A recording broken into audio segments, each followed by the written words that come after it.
Seigneur, nous sommes là pour t'adorer.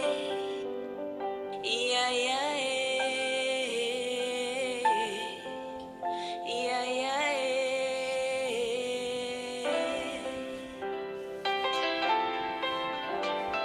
Seigneur, nous sommes là pour t'adorer. Ya, ya, eh.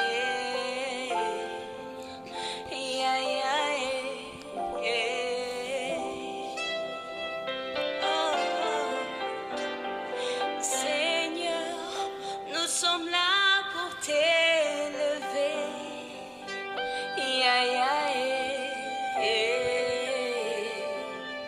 ya, ya, Merci Jésus, merci le roi des rois, merci le véritable Dieu.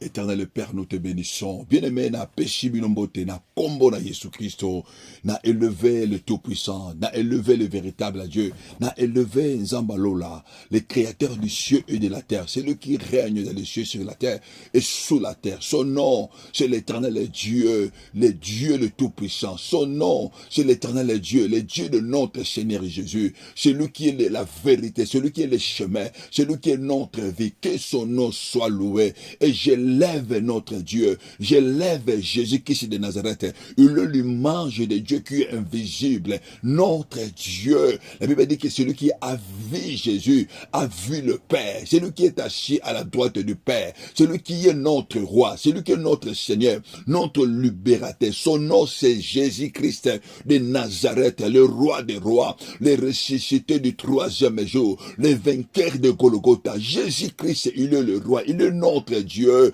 Et c'est lui qui est dans le sein du Père. C'est lui qui est notre roi. Que son nom soit élevé. Nul n'est semblable à lui. Celui qui règne, celui qui domine. Son nom c'est la puissance. Son nom c'est l'autorité. Son nom c'est la domination. Il dit qu'un fils nous est donné. Et un enfant nous est né. La domination reposera sur son épaule. Son nom c'est le commencement et la fin. Il est notre Dieu. Il est notre roi. Le véritable Dieu. C'est lui qui ne sera jamais mort. C'est lui qui a vécu la mort. La mort l'a rendu. La mort l'a obéi parce que son nom c'est la vie. Jésus-Christ est notre roi. Son nom c'est notre libérateur. Son nom c'est la liberté. Son nom c'est la vie éternelle. Jésus-Christ, nous l'élevons, nous l'exaltons. Nul ne sera comme lui. Dans les cieux, aucun Dieu de mer, aucun Dieu de l'océan, aucun Dieu de la fève, aucun Dieu de forêt ne peut semblable à lui, parce que c'est lui, il est le créateur. Il est le commencement de toutes choses. C'est lui qui est la vie de toutes choses. Notre roi, il vit à jamais. Il n'a ni commencement ni fin. Nous l'élevons dans le nom puissant de Jésus. Bien-aimé, je vous salue dans le nom précieux de notre Seigneur Jésus-Christ, notre roi. C'est votre humble serviteur évangéliste. Dieu merci Nyanga. Et place au pingana yo bien-aimé. To yaka ko yoka maloba na Nzambe. To yaka ko lobela journée na biso e yoka maloba na Nzambe. Ngana yo to yaka ko lobela ma belle ya journée ya lelo. E yoka ainsi dit l'Éternel. Ma belle ya moko na lelo e pesa ngana yo bambo malamo. Place au pingana yo bien-aimé to yaka ko déclarer que likolo e yoka que soleil ya mokolo ya lelo e pesa ngana yo ba rosée ya ciel. Likolo na ngana yo e fungwama dans le nom puissant de Jésus. Bien-aimé, je vous salue dans le nom puissant de Jésus. Zamalola apambo la bino, zamalola atambo sabino, les amis de Jésus-Christ dans le monde entier. Vous avez la biso na mokina Amérique. Zamalola amon na bino partout ce kabozali. Le boko na Nzambe et tambo sabino. Que la paix de l'Éternel et le Tout-Puissant est accompagné bino. Les amis de Jésus na mokina Océanie. Kolo amon na bino. Zamalola atambo sabino. Je vous salue et je vous bénis dans le nom puissant de Jésus. Bien-aimés, les amis de Jésus. La mokina Asie, vous avez biso partout dans le monde entier. Kolo amona bino, zamalola apambo la bino, kolo alongi sabino. Je vous salue, que la paix de notre Seigneur Jésus est accompagnée bino. Zambe alongi sabino de nos puissants de Jésus. Et je salue les amis de Jésus. Na mokili na Europe, partout vous avez biso, na continent Europe, na France, na Belgique, na Hollande, na Pays-Bas, na Allemagne, partout vous avez biso, na Suisse, na Suède. Kolo kolo amona bino nzambe na bomoyi a continuer kosa na ba vie na bino partout na Europe kolanda biso loboko na nzambe na nguya et continuer kosa na ba vie na bino de nos puissants de Jésus, les amis de Jésus na mokina Afrique centrale, Afrique du sud, de l'est, de l'ouest et du nord. Tiketo loboko na nzambe na nguya et continuer kosa na ba vie na bino nzambe lo apambola bino kolo amona bino dans le nom puissant de Jésus. Nzambe wana alongi sabino na bitumba ya moyi pe ya boto na bitumba vous allez visible et invisible dans le nom puissant de Jésus. Bien-aimé, je vous salue, je bénis et tous les hommes de Dieu. Vous allez prier ma maman, vous allez sambe la pona œuvre oyonko la pesibiso, vous allez bonde la kokila pona musala oyonko la pesibiso. Ya ko réveiller ba ami yanko les la réveiller, ba tout ba la réveiller ba longa na sommeil spirituel, ba tout o ennemi à la laisser, ba tout o ennemi à vandisser na ténèbres. Musala oyonko la pesibiso ko pona ko réveiller, ba tout ba la muka lingomba el la muka, ba sala nzambe ba la muka église el la muka, bana nzambe ba la muka, musala okolo pesibiso enfin que ba ami yanko les la restaurer et soit vie, en fait que nous vivons selon la volonté de Dieu. Oyo nkolo apesi yo o expérimenter yango. Oyo Yesu asala pona yo sengeli yo o vivre yango. Zambalo apambola yo oza ko kila pona biso. Kolo azongi sela yo, oza ko bonde la pona biso. Kolo azongi sela yo. O esika oza ko bima dans le nom puissant de Jésus. Bien aimé, nous pesa merci et pour la bande ko nyonso va ko soutenir biso d'une manière d'une autre, financièrement, peu matériellement. Zambalo amona bino. Kolo na bomo a continuer ko soutenir biso na bino dans le nom puissant de Jésus-Christ notre roi. Zambe a bénir bino, Zambe a soutenir bino au nom puissant de Jésus. Bien aimé, nous saluer tous les amis de Jésus. Bande ko partager, basa ko liker, Zambe a mona bino, Zambe a continuer ko ça na ba vie na bino bien aimé. Basa ko évangéliser parole ya Jésus. Bato mingi basa ko bika oyo na musala oyo basa ko sala. Zikolo a mona bino a continuer ko ça na ba vie na bino. Ngai na yo bien aimé, to saka musala ya continuité ya Jésus. En fait que ba ame ba bika ba ame ba longwa na ténèbres ba passer na lumière ba longwa na kati ya souffrance ba kota na kati ya merveille ya bonheur ya nkolo en fait que ba ame ya nkolo ba ame ya Nzambe o ba za enchaîner ba za la délivrer ba chaîne ekweya par la parole et par la puissance du Saint-Esprit kolo amona bino Nzambe lo a continuer ko sala na ba vie na bino dans le nom puissant de Jésus-Christ. Nous donc saluer tous les serviteurs, tous les servantes, il y a centre de réveil et de restauration. Nzambe lo amona bino kolo apambola bino Nzambe lo a fortifié bino alongisa bino dans le nom puissant de Jésus. Nous saluer motunyo surtout oeza ko se donner pour na œuvre oyo Nzambe amona yo apambola yo dans le nom puissant de Jésus. Yo o vivre yo o salami kolo e belé sur cette terre yo o mona loboko na Nzambe na musala na yo kolo atambusa yo dans le nom puissant de Jésus et la protection de Jésus la kolo na yo et je bénis dans le nom puissant de Jésus-Christ. Nous pambola mon épouse, ma femme, maman Pamela, kolo abate la yo, kolo abomba yo, na bada na biso na musala malamu, oza ko accompagner na lingomba na Nzambe, Nzambe azala na biso dans le nom puissant de Jésus, que la protection de Dieu du kolo na yo, te vivre longtemps, Nzambe abomba biso, Nzambe apesa biso, makasi, Nzambe apesa biso, force, Nzambe wana a continuer, ko continuer ba vie na biso, en fait que peuple na Nzambe azala restaurer, peuple na Nzambe a continuer ko vivre na siya makolo Nzambe. Bien aimé, na zoto zo le bela teme na biso oyo ezali précieux actuellement oyo tozo le bela comment briser les malédictions générationnelles et activer la bénédiction divine. Nengeli ni mutu ko briser ba malédiction ya makila pe générationnel pe oyo o activer le bénédiction divine oyo nkolo apesha biso. C'est ça notre thème, toujours parler, mais tu dois briser les malédictions. Bien aimé, c'est pourquoi bien aimé sengeli ngana yo bien aimé en tant que bana na Nzambe to vivre le boko na Nzambe, mais tu ne peux pas expérimenter la bénédiction de Dieu si la malédiction n'est pas brisée. La Bible dit que vous connaîtrez la vérité et la vérité vous affranchira. Mais de mettre Zuma lo bananzambe na Jérémie chapitre 22 verset 29 à 30. Totangi na kombo na Yesu. Jérémie chapitre 22 verset 29 à 30. Terre, terre, terre, écoute la parole de l'Éternel. Ainsi parle l'Éternel. Inscris cet homme comme privé d'enfant comme un homme dont les jours ne seront pas prospères, car nul de ses descendants ne réussiront à s'asseoir sur le trône de David et à régner sur Juda. Zambe apambola maloba na ye. Bien-aimé, tozolobela comment annuler la malédiction générationnelle et activer la bénédiction de Dieu. La ligne de sa motomoko, bien-aimé, en Jésus-Christ, nous nous sommes appelés à expérimenter, à vivre dans la main de la bénédiction de Dieu. En Jésus-Christ, bien-aimé, si quelqu'un est à Christ, il est devenu une nouvelle créature. Les choses anciennes sont passées et toutes choses sont devenues nouvelles. Bien-aimé, dans les choses anciennes, dans ce monde là où il y a la malédiction,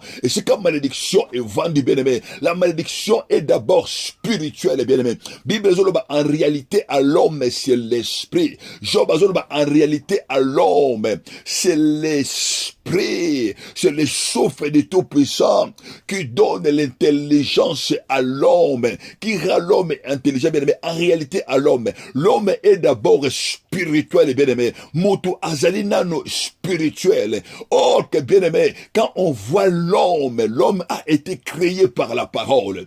L'homme a été créé par la parole. Bible au commencement était la parole. Et la parole était avec Dieu. Et la parole était Dieu. Au commencement, la parole était avec eux. Et toutes choses ont été créées par la parole. Bien aimé, via moto, ezalina no maloba. Maloba oyo eza esprit pe vie. Yango eza ko tambusa vie à moto. Yango eza ko diriger vie à moto. Mais la vie d'une personne c'est la parole. La vie d'une personne c'est la parole. Nezo tambusa vie à moto. Et maloba oyo tambusa vie à moto. Ba bengi yango esprit. Maloba oyo tambusa vie à moto. Et vendre na esprit bien-aimé. Oh que dans l'esprit nous avons des choses. Dans l'esprit nous avons l'esprit de vie et nous avons l'esprit de mort. Na vie à moto, bien aimé. Et ça n'a pas commis balai et tambo sakamoto. Il y a les paroles de la vie et la parole de la mort. Ne et tambo sakamoto. Ma parole est de destruction et tambo sa vie à moto. Et ma parole de la vie, c'est que tambo sa vie à moto. Et ça dépendre et si quand une moto à se positionner vinaye et si quand une moto à vendre et si quand Zambé va vendre bien-aimé. Na kaya Zambé. Nous avons deux cas bien-aimés. Sur cette terre, nous avons des cas spirituels. Premier cas spirituel. Bengi yango, le cas, le royaume de Dieu. Le royaume où Dieu est le Seigneur. Là où Jésus-Christ est assis dans la droite du Père. Là où Jésus-Christ est Dieu. Là où Jésus-Christ est notre Seigneur et notre libérateur. Là où la parole de Dieu règne. Jésus a je suis la parole. Il est la parole faite chair. Jésus-Christ, il est la parole vivante. Cette parole que je vous enseigne est esprit et vie. Mais maloba oyo Jésus azali maloba. Maloba ya Jésus. Yango nezo sala ke bisoto zala. Yo o existé. Mais dans d'autres cas aussi de l'ennemi. Mais il y a les paroles. L'ennemi agit selon la parole. Les diables et ses colites agit selon la parole. La sorcellerie agit selon la parole. C'est pourquoi au moins dans le monde de la sorcellerie, bien aimé, et ça n'a envoûtement, et ça n'a chantement, et ça n'a sorcellement, ou elle a dans vie à bateau. Mais vie à moto, bien aimé, il y a les paroles qui accompagnent. Les paroles activent le monde spirituel. Bien aimé, et si quand on kotanga, tout le monde a Jérémie, azo loba, azo déclaré, éternel a yebisiye, à lui parle à cet homme, à lui déclare à cet homme, à lui yebisa ma belle, informer ma belle, à lui seigneur informer ma belle,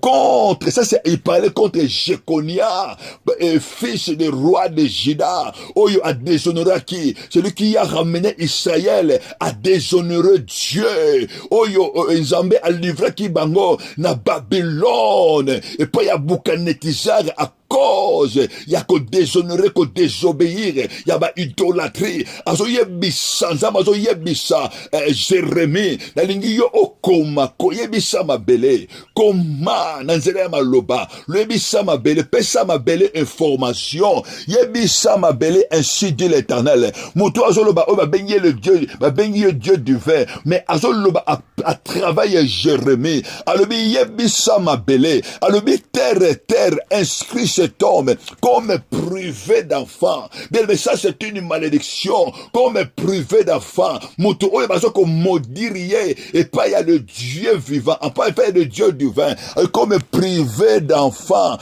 Inscrit cet homme dont les jours ne seront pas prospères. Donc bazo ko maudire la pauvreté, que moto oyo sur cette terre il ne peut être prospère. Ok, jamais qu'on prospérer. Parce que yebisa mabele bien aimé. Parce qu'on pesa. Parce qu'on yebisa mabele. Parce qu'on commande. Parce qu'on yebisa mabele. Parce qu'on informer na mabele. Mabele est yoka contre Jekonia, contre Yé, contre Libota na Yé, contre foyer na Yé, contre descendant na Yé. Bien aimé. Et la troisième des choses, balobi que nul de ces descendants ne réussiront à s'asseoir sur le trône de David et de régnera. Bien aimé, maloba oyo tangu ezobima na munoko na Nzambe, mais à travers le prophète Jérémie. Bazolobe na mabele bien aimé. Ok, Bible ezoloba les ciels et les cieux de l'Éternel, mais il a donné la terre au fils de l'homme. Nzambe apesa biso mabele, Nzambe apesa yo mabele, pour yo o régner bien aimé. La première des choses bien aimé, oyo monde ya sorcellerie, tango e maudit Sakamoto, tango e yaka kopoko maudit moto, bien aimé, il maudit la terre d'une personne. Yaka ko maudit mabele na ye. Bien aimé, ça va to mingi bazo vivre lelo. Terre na bango eza maudit. Bien aimé, qu'est-ce que la terre? Terre ezali oyo nkolo apesa yo. Ton corps est la terre. Et si quand on tambour les mabele, zoto na yo, première terre c'est ton corps. Mabele na yo ezali corps. Et si quand yo tambola, car Dieu a créé l'homme de la poussière et de la terre. Zambe azu mabele, l'homme et l'assemble. Le moto azali mélange. Il y a le souffle de Dieu et la terre. Yango esali moto. Moto azali mélange. Il y a mabele, il y a argile et le souffle du Tout-Puissant. Yango est créé sali moto azala. Mais belle metozo mona.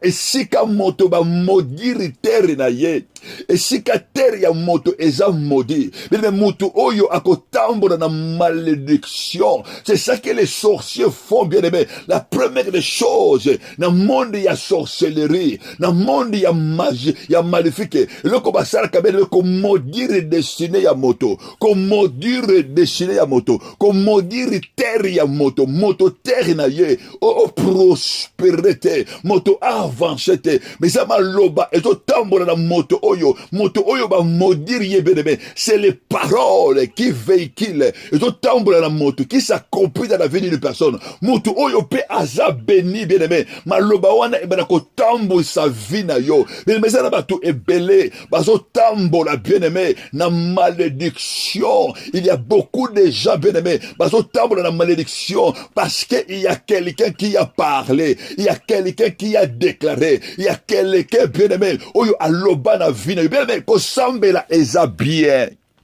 ko kende église eza bien, ko gêne eza bien, bien-aimé. Mais c'est que les motos tels que la vie na yo. On me pose la question, est-ce que maloba nini o eza ko tambu shangai? Maloba nini o do tambu sa vie na ngai? Maloba nini o yongana zo ko vivre? Bien, là où il y a les paroles ezali maloba, ezaka maloba ya simpleté. Les paroles est esprit et vie. Le bénéfice qui va dans Zambé, na katia maloba bien-aimé, tozo mona ezali esprit, na katia maloba bien-aimé, tozo mona ezali vie ya moto eza na maloba bien aimé na kati ya maloba ya moto eko sala ke yo o avancer eko sala ke bien aimé yo ozala enterré yo oza o disparaître bato ba monaka yo te bien aimé parce que il y a quelque chose qui a dit bien aimé nani aloba likolo na yo bien aimé un jour les gens qui va dans Zambé et dans ma botte auto botte ma bien aimé il y a des gens que l'ennemi a établi dans ma botte auto uta et si yo outa, et si ngana outa, il y a les agents maléfiques, il y a l'ennemi bien-aimé. Notre combat n'est pas avec la chair et le sang, mais contre l'esprit. Parce que en réalité, à l'homme, c'est l'esprit bien-aimé. C'est l'esprit. C'est pourquoi bien-aimé, c'est comme en Zambé, tu dois être spirituel. Et c'est une femme, un homme spirituel. Jésus-Christ est venu pour nous rendre, pour nous rendre spirituels, pour nous ramener à communion avec Dieu. Jésus-Christ est venu afin que relation ya ngai na Nzambe ezonga, afin que relation na yo na Nzambe ezonga. Ça veut dire que moto azomona yo sur cette terre, vous allez représenter Nzambe, vous allez représenter le Dieu tout-puissant. Bien aimé loba, vous allez représenter via moto azama loba. Via moto eza oyo ba loba na ye. Mutu azotambola na oyo baloba na ye. Bien aimé, écoute un jour. Ma commune na Zambé zolo banabiso na Genèse chapitre 49. Jacob alobi na abenga bana na yabi appelez, venez mes enfants. Je vous dirai ce que vous serez dans l'avenir. Na koyebisa bino oyo bokoza na l'avenir. Abani ko loba, abani ko yebisa ribe. Alobi ribe. Le kola yo osuyire coucher ya papa na yo. Voici yo ko perdre boyaya na yo ko perdre supériorité na yo. Jacob il a commencé à parler sur tous les enfants qu'ils avaient. Mais chaque enfant azaki na maloba oyo baloba likolo na ye, maloba oyo ko kokisama likolo ya vie na ye. Bien aimé, dans notre vie bien aimé, la vie d'une personne bien aimé est dirigée par la parole. La vie d'une personne est dirigé par la parole oyo mutu aizwa. Bien-aimé, nani alobaka na yo bien-aimé, nani alobaka likolo ya vie na yo, nani alobaka likolo ya bana na yo, nani alobaka likolo ya foyer na yo, nani alobaka likolo ya santé na yo. Nalingi na tuna kaka mutu na moko bien-aimé, nani alobaka likolo ya bana na yo, nani alobaka. C'est pourquoi bien-aimé, en tant qu'un enfant de Dieu, tu dois commencer à t'élever et à parler bien pour tes enfants, à parler bien pour ton foyer. Tu dois bénir ta santé, tu dois bénir ta femme et ton mari, tu dois bien parler, tu dois bénir tes enfants. Il y a des mots au bengi banana yo, bani ko bénir ribango, bani ko bénir ribana na yo, imaloba euzo loba bien aimé avec cet esprit et vie. Et ça là tout est bel bien aimé. Vie na bango batu baloba. Ozo tambo na maloba ya nani?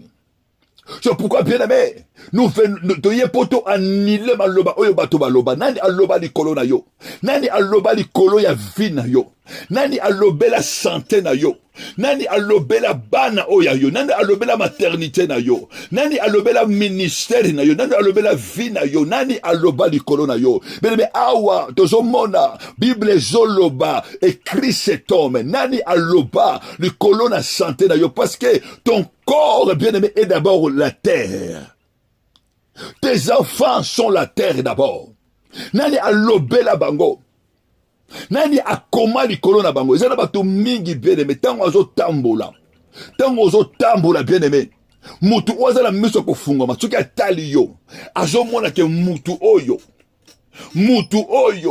maloba etel eza likolo na ye. Bien aimé, bane komona il y a un moment tango mutu azotambola na nzela, il y avait des gens au monde azoba yakana tala yo natala maboko na yo. Bien aimé, ce sont des gens maléfiques, ce sont des charlatans. Bato wana batangaka oyo komama na vie ya bato. Et l'homme spirituel, mutu oyo afungoma miso akotanga oyo eza na vie na yo, akoyeba nini eza ko accompagner yo. Bien aimé, oyo ezo accompagner vie ya moto ezali oyo bato baloba, ou bien balobango d'une façon positive ou d'une façon négative. Bien aimé, bato oyo balobela bango mabe, bien aimé, okomona yango na vie na yo.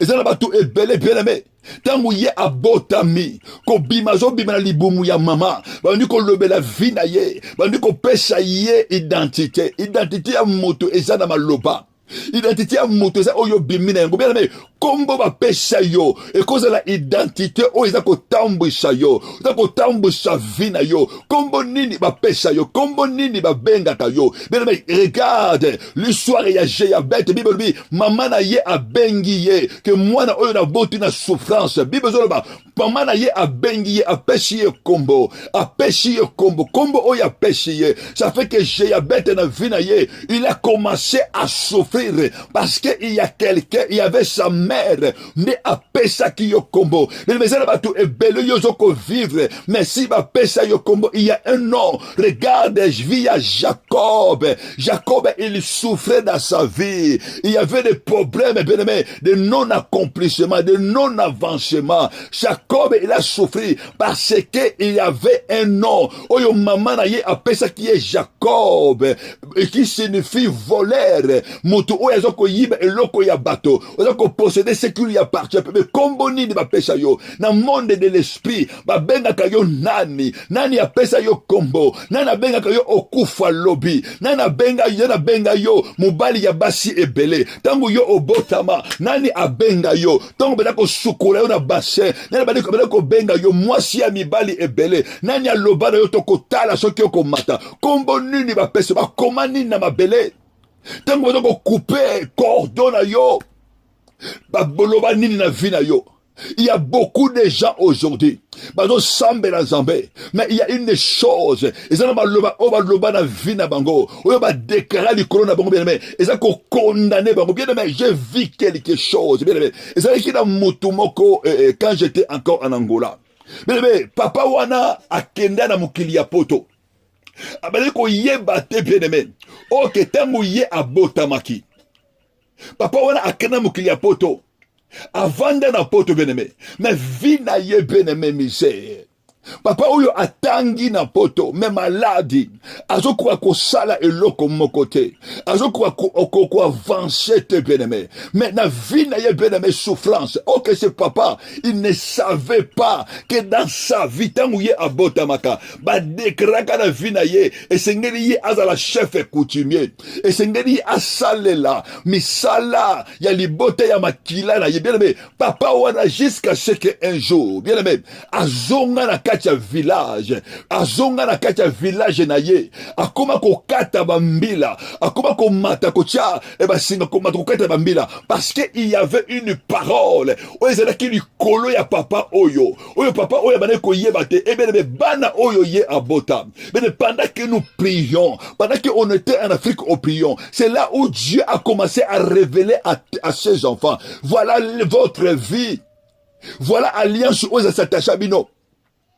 Tango papa na bino abotamaka barekamaki ye en tant que chefferie na village et vous tous vous partenez bana oyo bazo ko bondela po vida bango e bika mais ok il y avait des paroles qui étaient prononcées dans libota oyo papa na bango azalaki na yango papa na bango il était intelligent mais atanga na poto mais il se retrouve au fond du village azokata parce que il y avait des paroles de la réclamation maloba oyo baloba ezokolanda papa oyo esika azali na terre oyo avanda oyo ko ezama kozala prospère parce que il y a une parole qui était parlée contre sa vie c'est comme ça bien aimé les œuvres des ténèbres les paroles des ténèbres oyo esaka na vie ya bato bien aimé nani oyo aloba likolo ya vie na yo nani aloba likolo ya descendance na yo bien aimé nous sommes venus pour renverser les œuvres de l'ennemi. Jésus-Christ est venu pour détruire les paroles de l'ennemi. Neko déclarer la vie à motomoko. Maloba nyonso oyo baloba ya négativité contre vie na yo, na naissance na yo. Tango yo obotamaki, maloba wana ekweya au nom de Jésus. Bien aimé, je priais pour un frère. Bisinga papa, na ndima kite na vie na ngai, nga na kokoma na kovanda lelo kola célibataire. Na ndima kite papa.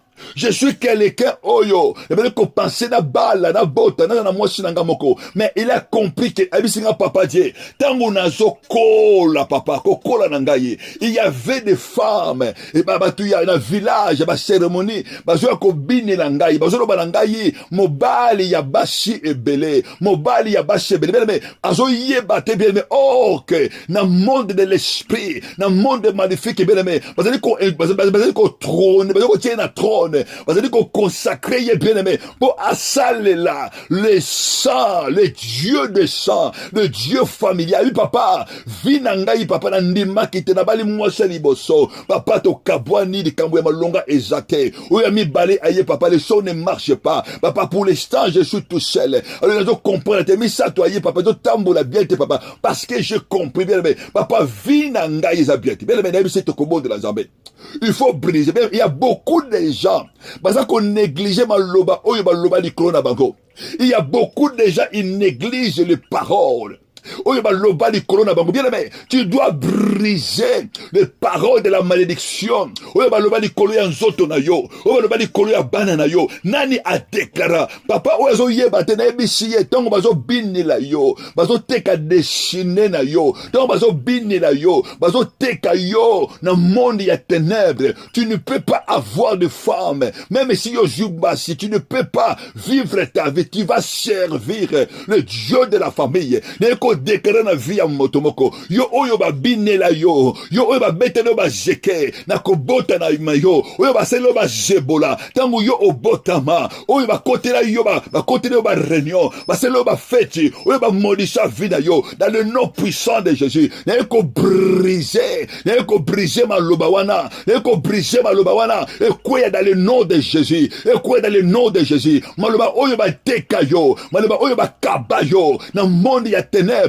Pour yo sale la makila. Pour yo sale la banzambe ya mayi. Pour yo sale la banzambe ya forêt. Pour yo sale la banzambe asal. Et na eko briser ma lobawana. Dans le nom puissant de Jésus-Christ de Nazareth. Bene maloba nini o elandaka yo. Nani maloba nini elandaka na mboka oyo ozali. Esika yo ozali bien-aimé. Esika maloba ya mabe, ya malédiction za kolanda mutu bien-aimé. Okomona ngona vina yo bien-aimé. La parole qui parle. Okomona ngona vina yo. Esika bato bazo ko zo faveur. Esika bato ezali ya facilité. Esika bato bazo ko kota. Ba porte o izo fungama pona bato. Oya yo ekangama parce que ma belé na yo ezali pollué. Parce que terre na yo ba modisa yango. Terre na yo bien-aimé ba kanga yango. Baranda peter na yo infectile. Baranda peter na yo ekoma lokola bibende ko bota te. Mais il faut déclarer au nom de Jésus-Christ. Mutu moko zo vivre dans la malédiction. Mutu moko ko souffrir. Ozo ko se poser des questions. Nazo sala ba effort.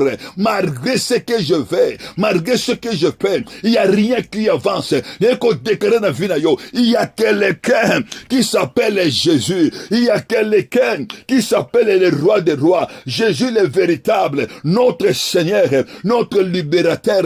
Azo ba disciple, celui qui m'aime. Celui qui m'aime, celui qui garde ma parole, celui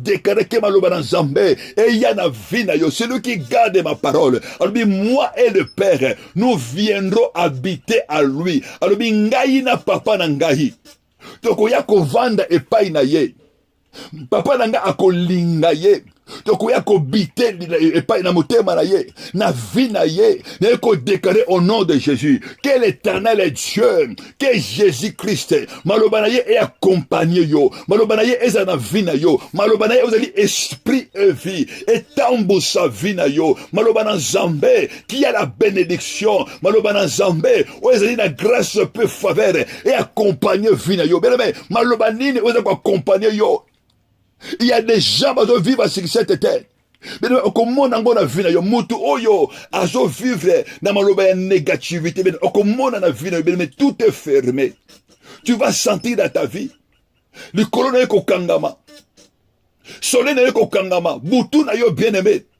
Et qu'on a troublé parce que bien-aimé là où il y a la malédiction, et si bakangi soleil à moto, et si bakangi ligne à moto, boutou na yo bien-aimé, et kozala une nuit à misère, boutou na yo bien-aimé, une nuit bien-aimé, ya ba combat, boutou no so bela kola bien-aimé, zali ba budja ba combat, mon na boutou bazo bundisa yo, na boutou tango yo olali bien-aimé, bibe zo lo bala biso l'ange de l'éternel, campe autour de ceux qui craignent l'éternel, mais na boutou na yo bien-aimé, au komona c'est le monde de ténèbres, au komona ils ont un monde, esprit familial, bazo ya komenation na pongi na yo, ozo mona ba secousse, bazo menacer bana na ba pongi, bazo menacer parce que ils ont un mutumoko alobela lini na yo, akanga lini na yo bien-aimé, ba noirissa lini na yo, butu na yo et comme molili, et si ka molili ezali, c'est là où les œuvres de la sorcellerie, y'a qu'à régner bien-aimé, na prière y'a de l'eau bien-aimé, tu dois renverser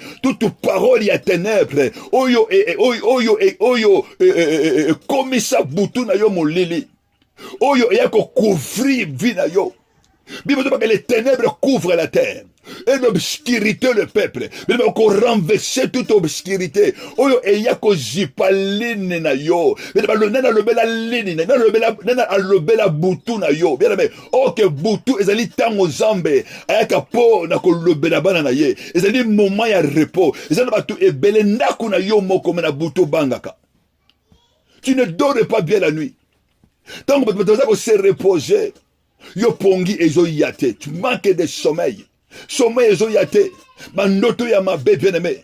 C'est ça, c'est la parole de la malédiction. D'ailleurs, mutumoko aye ko noircir lini na yo. Alobi lini na ya patia lelo. Eza la noircir. A comme si lini na yo noir. Mais na prière ya lelo bien-aimé. Donc on renverser, donc on briser ténèbres. Bible dit que les ténèbres ne régnera pas toujours. Et c'est comme mutu oyo ba noircir lini bien-aimé. Yo okozome ba vision. Komona ba ndoto yo ekangama. On va dire qu'on a une vision. On va dire qu'on a un rêve bien-aimé. On va dire qu'on a une noto na yo. Bakangi ba vision na yo parce que il y a une chose dans le monde il y a ténèbres ba lobeli lini na yo que mutu oyo butu na ye et comme molili sans na ye dans la journée et comme molili mais ça la batu tambola mais mutu zo tambola azali accompagné avec les ténèbres et si kazo kende bien aimé et si kazo ozo kutra kana makambo mabe pas zo tambola bien aimé.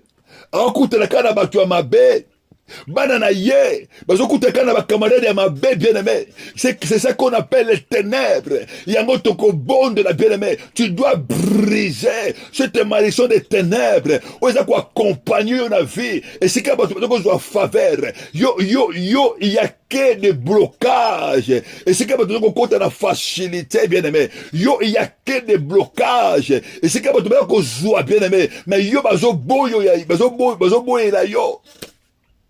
Tozo mona batu ebele okomi na mboka moko marge ba capacité na yo marge oyo zana yango mais mabele eboyi yo mabele ya mboka wana be ko accepter yo parce que zana baloba likolo na yo mais to ko renverser maloba wana par la prière to ko anile maloba wana par la prière et sengi yo au bon de la Zambé et sengi yo au bon de l'Ankolo et sengi yo au bon de la makomi na Zambé zoloba car la loi a été donnée par Moïse mais la grâce et la vérité sont venues par Jésus. Maloba nini loi nini oyelandaka yo bien-aimé, loi nini oyelandaka yo, mais il y a la loi de la grâce, il y a la loi de la faveur.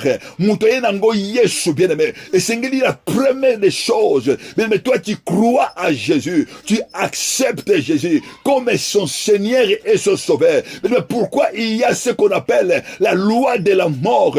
Pourquoi il y a la malédiction? Parce qu'il y a des portes qui étaient ouvertes. Mais le lieu qu'on a sama qu'on a zambé. Au Kolobana Jésus, je te donne ma vie. esengeli opesa vie na yo epai ya nkolo, esengeli Yesu atambwisa vie na yo, esengeli yo otambola na maloba na Nzambe. Bible ezoloba na biso, c'est lui qui craint l'Éternel, celui qui marche dans la présence de Dieu. David azoloba, le bonheur et la grâce m'accompagnera tous les jours de ma vie et j'habiterai dans la maison de l'Éternel. Bien aimé, mutu oyo azotambola na Nzambe, bien aimé, ezali grâce mutu ezolanda ye, ezali faveur mutu accompagner ye, ezali batu ebele azotambola. Bien aimé, il y a beaucoup de gens qui sont maudits, mutu azotambola, mais il y a la mort qui l'accompagne. Il y a la mort qui l'accompagne. Il y a le rejet qui l'accompagne. Il y a le refus qui accompagne.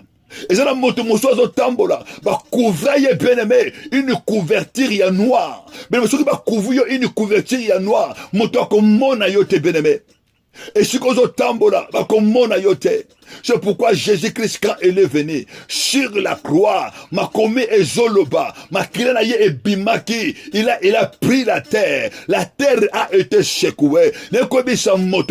Sur la croix de Jésus, quand Christ a été crucifié, ma kilaya yesu, tango ekoya kina ma bele, bébé que la terre a tremblé, la terre a a annulé la malédiction. N'ébite nani oya condamna vina yo, n'ébite nani oya loba likolo ya vina yo. N'ébite acheter des partenaires nini aloba, n'ébite koko nini aloba, likolo ya vina yo, tata mwasi nini aloba, noko nini aloba, nani aloba na vina yo, nani amodisa yo. Même neko déclarer que le sang de Jésus est capable pour annuler cette malédiction. Le sang de Jésus, la puissance de la prière par le sang de Jésus est capable pour effacer ba acte wana ba ordonnance oyo baloba likolo na yo. Bien aimé, je priais pour que likebele baloba na vina yo ko bota te mubala yebise yo ko tikala ko bota te lokolo boyingai. Bien aimé, mama wana abali akeli bala. Bien aimé, moi na yakate ye azwa maloba ya papa wana lokola maloba ya simple. Ok, tango papa wana zoloba, il est revêtu par les esprits maléfiques. Maloba oyo ye alobi, bename likolo e yoki yango, mabele e yoki, sanza e yoki, soleil e yoki, mama oyo zo tambola. Bename chaque fois mama oyo akozwa zemi, chaque fois mama oyo akokota na action, bana bazo yete parce que maloba wana oyo ye azwa, et comment épée pona ko bomba oya kozwa, ne ko déclarer lelo, moto nyonso oya telema, oya loba contre vina yo, oya loba ke yo oko concevoir ete, ne ko anile ma loba wana dans le nom de Jésus-Christ, ne ko effacer ba loi wana, e kwe yana kombo na Yesu, moto nyonso oya loba ke yo ko balate, oya loba ke yo oko tambola na bonheur ete, ne ko anile ma loba wana dans le nom de Jésus, dans le nom de Jésus. Bien aimé, na libota na ngai moko esalema na confirmer yango et pa ba mama ba ki zaki ndengwana. Bien aimé, tu as na koko moko koko wana bien aimé, aluyebisa ini de nos tantes ayebise que yo na vina yo okotikala ka jamais ko bota mwana mwasi. Alobi yango na munoko na ye bien aimé, koko wana tantu wana a négligé maloba wana. Bien aimé, la vie a tantu wana atikala ka jamais ko bota bana ya basi. Parce que koko wana alobaki, tango koko wana zoloba, likolo ezo yoka, tango koko wana zoloba, mabele ezo yoka, tango koko wana zoloba, soleil ezo yoka, lune ezo yoka, soleil na lune komi ko combattre tantu oyo. Soki mwana mwasi abimi, maloba oyo ezo boma mwana mwasi, soki fécondité ya mwana mwasi koya, maloba oyo ko boma fécondité wana, ezo boma yango parce qu'il y a une parole. C'est pourquoi bien aimé, quand Jésus-Christ est venu, il est aussi venu avec la parole. Alors, cette parole est esprit et vie. N'est qu'on déclaré au nom de Jésus. Et si comme l'oba y a condamnation et y a qui n'a vu na yo. Et si comme l'oba y a koufa et y a qui n'a vu na yo. Jésus-Christ nous a ramené la bonne nouvelle. Une parole de vie. Et si comme koufa et y a qui, le sang de Jésus-Christ est venu renverser toute parole de la mort. Le sang de Jésus est venu briser briser toutes les condamnations. Naye ko déclarer au nom de Jésus. Maloba nyonso oyo ba lobela yo, oyo ba tindela la vie na yo, oyo ba komana vie na yo, ezala ya maladie, ya non avancement. Naye ko annihiler yango par les sang puissants de Jésus. Naye ko condamner yango et quoi ya lelo étant prophète de l'Éternel. Naye ko se lever contre toute condamnation. Oyo bimana yango na makila, oyo batu ba loba na kokola na yo, oyo ba camarade ba loba et sika ma loba, oyo ba bimisa contre vie na yo, contre destinée na yo, contre bana na yo, contre santé na yo, contre élévation na yo. Apôtre Paul azoloba, apôtre Jean azoloba, na 1 Jean chapitre 3, 1 Jean 3, azoloba na biso, je souhaite que tu prospères à toutes choses. Je souhaite que tu prospères. 3 Jean 1, 2, bien-aimé, je souhaite que tu prospères à tous égards et que tu sois à bonne santé, comme prospère l'état de âme. Mais il faut déclarer au nom de Jésus. Et si comme que yo ko prospérité, et si comme que yo ko prospérité, na nom puissant de Jésus, na ko déclarer à partir de l'élo, au nom puissant de Jésus, que tu commences à prospérer, na ko bénir matrice na yo, na ko bénir vie na yo. Et si comme que yo ko botate, on va que yo ko bimi sabanate, dans le nom puissant de Jésus, na ko bénir vie na yo, na ko bénir matrice na yo. Matrice na yo ezwa vie dans le nom puissant de Jésus. Yo obimi sabana au nom puissant de Jésus. Ne quoi annihiler cette malédiction. Mutuwe azoloba amen. Tu reçois au nom de Jésus. Ne quoi déclarer. Maloba nyonso oyo baloba likolo na yo. Na kombo ya maladie. Na kombo ya cancer. Na kombo ya sida. Oyo euta. Et pa ya ba jam maléfique. Oyo baloba na vie na yo. Yo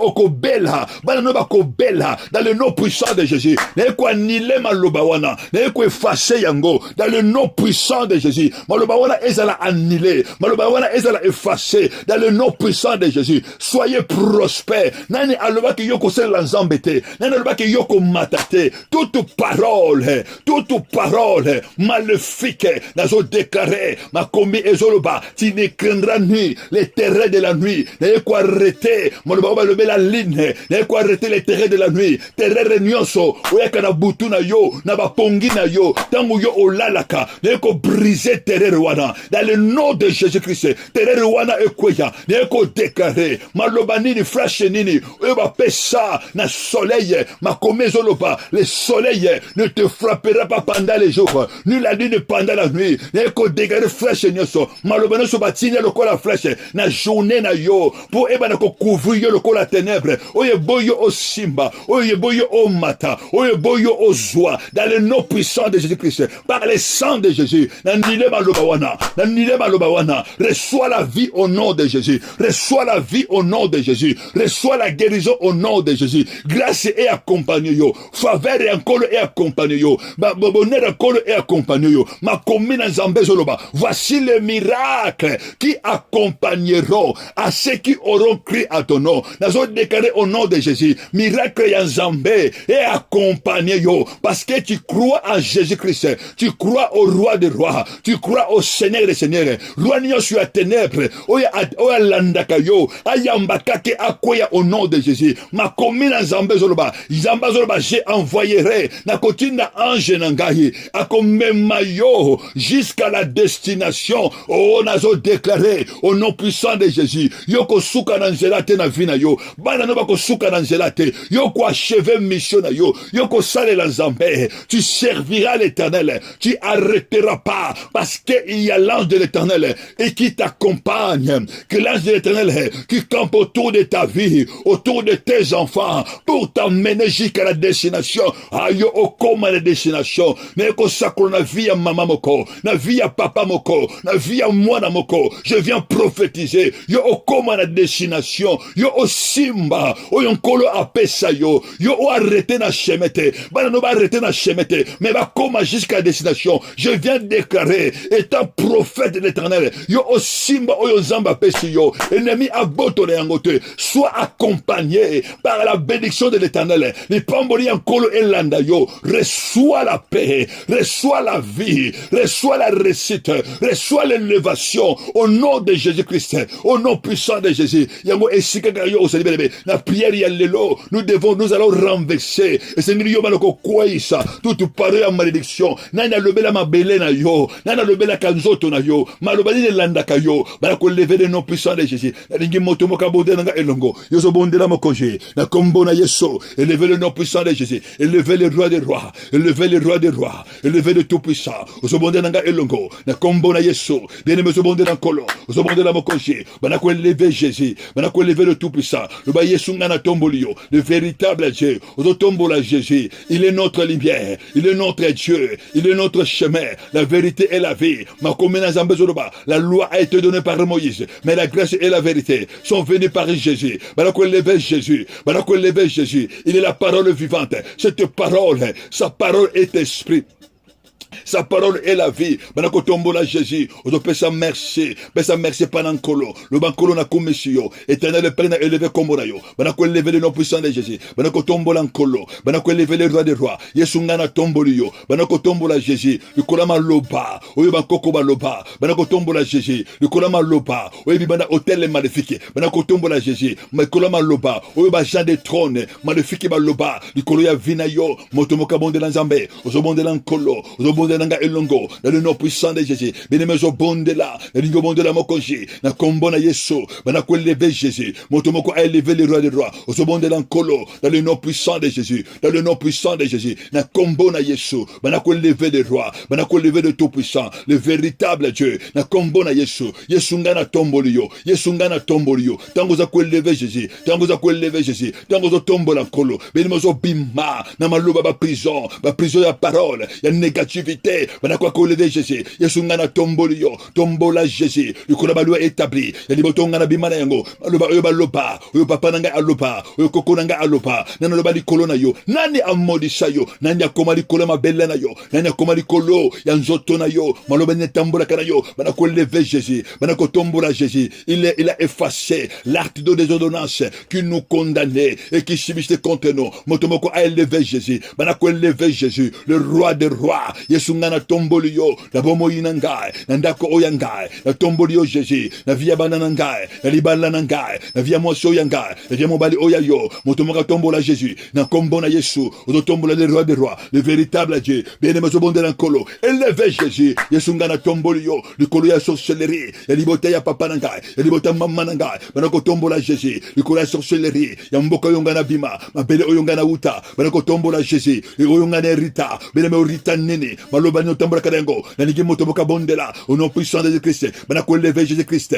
banako lever le roi des rois, ozo tombola Jésus, Yesu ngana tombolio, le kolo ba prince des ténèbres, banako lever Jésus, le kolo ba esprit méchant, les lieux célestes, ozo lever Jésus, le kolo ba dominateur, banako lever Jésus, le kolo ba autorité, ya monde ya ténèbres, ozo bondela nkolo, bien aimé bondela nga elongo, ozo bondela Jésus, maloba nini, oyo bango ba loba, oyo na kabana nanga, maloba nini, oyo bango ba loba, loko komatra vinanga, destiné nangai, maloba ndidi, oyo bango ba loba, loko botama nangai, banako lever kaka Jésus, motomoko élever Jésus, motomoko tombola Jésus, le kola maloba, nani ye aloba, loko botama na yo, nani aloba, kwani aloba, moto nini aloba, ozo tombola Yesu, Yesu ozo tombola yo, le kola maloba, oyo ba déclara, pendant ma grossesse, pendant ma naissance, motomoko bonde lanzambe, tangu yo botamaki, benemo so bonde lanzambe, bozo bonde lankolo, nani alobela yo, nanu wana, alobela ma belle, contre vinayo, au nom puissant de Jésus, au tombola Jésus, tant de tombola Jésus, yangu ezokita, tant de tombola Jésus, je vois une puissance,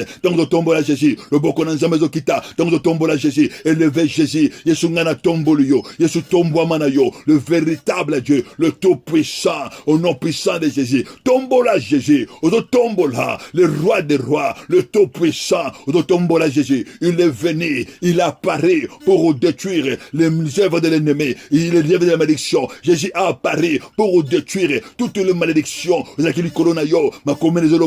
loi de l'esprit de vie en Jésus m'a affranchi de la loi du péché et de la mort. Et si comme maloba est mort, oye bima, maloba ozo poussé yo, na péché, na ba condamnation, il y a la parole, il y a la loi de l'esprit de Jésus. Et il y a ce qu'on trouve yo, motoboka bondela, ozo bima na ba prison, il y a maloba ya captivité, ozo bima na ba prison, il y a ba condamnation, ozo bima na ba prison, il y a malédiction, motomoka ozo bima, na kombo na Yesu, et si kaba condamna yo, ki yoko tombo la bototo, et si kaba condamna yo, yoko zoate, tango ozo bele la Jésus, bien aimé, nazo moda le boko na Nzambe, nazo kita, ba prison zo kweya, na kombo na Yesu, au nom puissant de Jésus, ozo bima na libulo, na ba condamnation, ba chaîne zo kweya, quand tu élèves le nom de Jésus-Christ, tango tombo la Jésus, tango zo tombo la Jésus, ba prison zo kweya, tango zo tombo la Jésus, maladie zo kweya, au nom puissant de Jésus, quand tu élèves le nom de Jésus, motomoka tombo la Jésus, kumbaba na yo mokonji, netolo na yo nkolo, na kombo na Yesu, Zambe mokote, azaloko la yo, élevez le nom puissant de Jésus, élevez le roi des rois, ozotombo la mokonji, le véritable Dieu, le tout puissant, osobonde nanga elongo, dans le nom puissant de Jésus, na kombo na Yesu,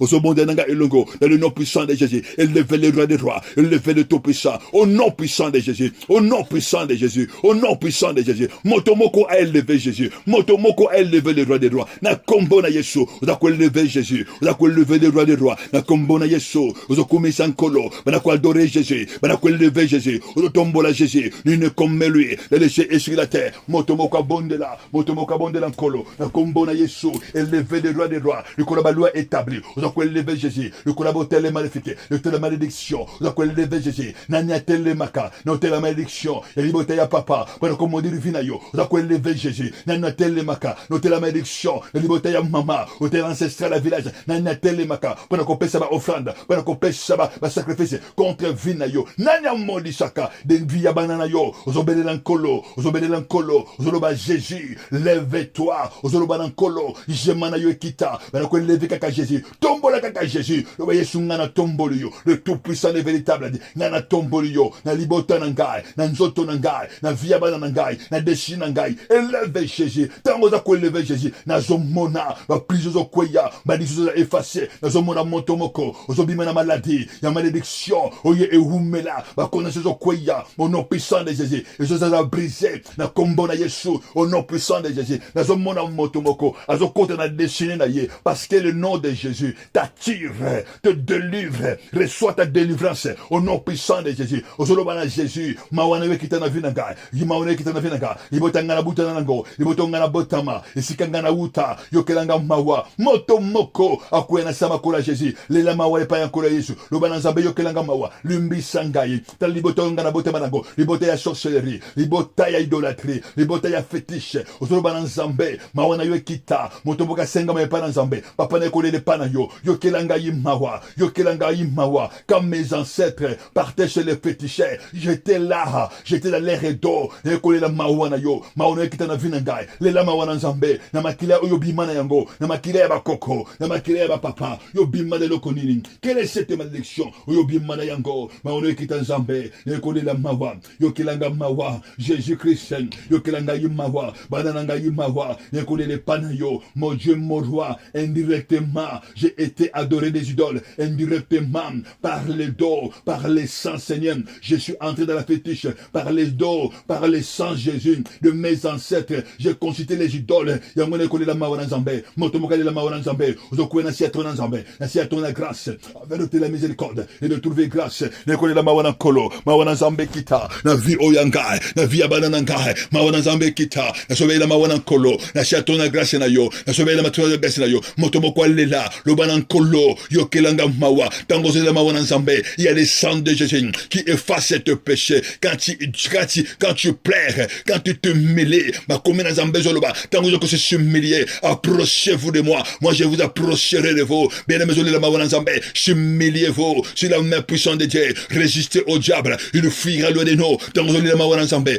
humilie-toi, motomoka senga mawana nzambe, lobanan kolo, j'abandonne la sorcellerie, j'abandonne les fétiches, j'abandonne les magies, j'abandonne les mauvaises choses, j'abandonne les racunes, la haine, j'abandonne les vols et les mensonges, banakolo bananzambe, n'abandonné, le lepa nanzambe, osobonda nanga elongo, banakolo lepa nanzambe, le banzambe n'abandonné, yokelanga mawa, au nom puissant de Jésus-Christ, évoque le sang puissant de Jésus, Osobele la makila na Yesu, évoque le sang de l'agneau, Osobonde nanga elongo, Osobele la makila, le sang de Jésus, le sang de l'agneau, le sang qui lave, le sang qui nettoie, le sang qui purifie, Osobonde dans Zambé, Osobele la makila, évoque le sang de l'agneau, le sang de Jésus, le sang de Jésus, le sang qui nous libère, le sang qui nous rachat, le sang précieux, le sang sans tache, le sang sans défaut, Motomoka Osobonde la, Osobonde nanga elongo, Osobonde nanga elongo, Osobonde l'ankolo, tu invoques le sang de Jésus, Osobele la makila, et ben qu'on laver, esprit en me coronayo, là où il y a l'iniquité, là où il y a les souillures, là où il y a l'iniquité, là où il y a les saletés, là où il y a l'impureté, Osobele la makila, Oso déclarer toute parole, il y a malédiction, où il y a l'andakangai, où il y a kabana nangai, où il y a kangai, in bana manangai, où il y a kandako nangai, maluba wana elongwa, ils allaient partir, ils allaient effacer par le sang de Jésus, Oso déclarer toute parole, il y a condamnation, toute parole, il y a malédiction, où il y a l'andakabana nangai, où il y a l'andakavina nangai, destiné nangai, Oso belela, mbula ya makila, ekita, Oso bela mbula ya makila, motomoka bondela, le pluie de sang de Jésus-Christ, nakatanda konayo, nakatavina nangai, motomoka bondela, banako effacer la limitation, banako effacer les malédictions, la condamnation, banako effacer, et c'est quand ennemi, a limita vinayo, maluba wana ezale effacer, Oso belela nkolo, belela makila, le sang puissant de Jésus, Oso belela makila, le sang puissant de Jésus-Christ, nakatanda konangai, nakatavina nangai, nakatavia mosenangai, Oso belela makila, na via banana oyangai, nakatavia krera, belela makila, na ba serviteur la krera, Oso belela nzambe, Oso belela makila, na mboka ya France, na mboka ya Europe, banako belela makila, na mboka yo ozali, le sang puissant de Jésus, pluie du sang de Jésus, Oso belela pluie du sang de Jésus, makila na Yesu, et banako laver, ko briser toute condamnation, motomoka bondela, Oso bondanga elongo, évoquer le Saint-Esprit, Oso belela makila, appelle le Saint-Esprit, invite le Saint-Esprit, le banamoli mon nzambe, manifeste-toi, Saint-Esprit de Dieu, agir puissamment, mais nous renverser, maintenant que tel lemela, oso déclarer, tout hôtel la condamnation, hôtel les nyonso, oui, condamnangai, et sika nyonso, vous pouvez savoir sacrifice, et sika nyonso, vous pouvez savoir offrande, contre vinangai, maintenant que déclarer, maintenant que annuler, tout au sacrifice,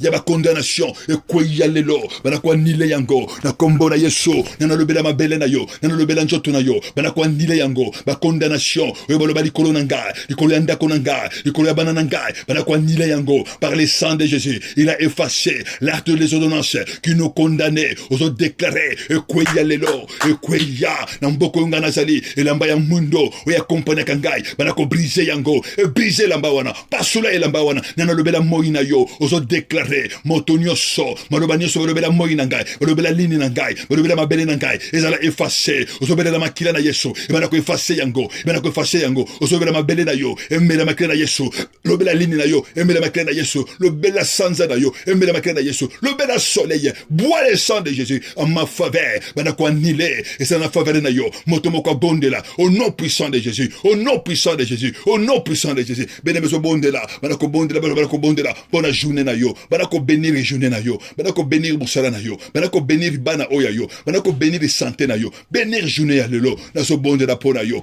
Père dans le nom puissant de Jésus, n'est qu'on bondela pona bana na yo, dans le nom puissant de Jésus, n'est qu'on déclaré éternel de Dieu, et si kanyon so papa, motomoko a levé la vie à bana na yo, na malédiction, et si ka malédiction moko, et ça qu'on landa soleil na bango, ça qu'on landa ligne na bango, pe ma belé na bango, tu y quoi nile yango lelo, par le sang de Jésus-Christ, et ça l'a effacé, mon Dieu et mon roi, dans un déclaré na vie à bana na yo, grâce au peu faveur na yo, et accompagner bango, dans le nom puissant de Jésus-Christ, dans le nom puissant de Jésus-Christ, tout le amen. Bien aimés amis, pambo la bino, mais le vendredi, tu as dit na ba prière na biso, nous allons gêner et prier comme tous les vendredis, nous allons qu'on gêner, nous allons qu'on qui la bien aimé, faut tout renverser, toute malédiction générationnelle, pour tout côté, tout activer, la bénédiction divine en Zambé, na ba vie na biso, kololo amon na bino, Zambé apambo la biso, na prier na biso lelo, na santé de réveil des ressources des âmes, na 18h, prière intercession, et so na de 18h jusqu'à 20h30. Bien aimé, yaka tout le monde dans Zambé,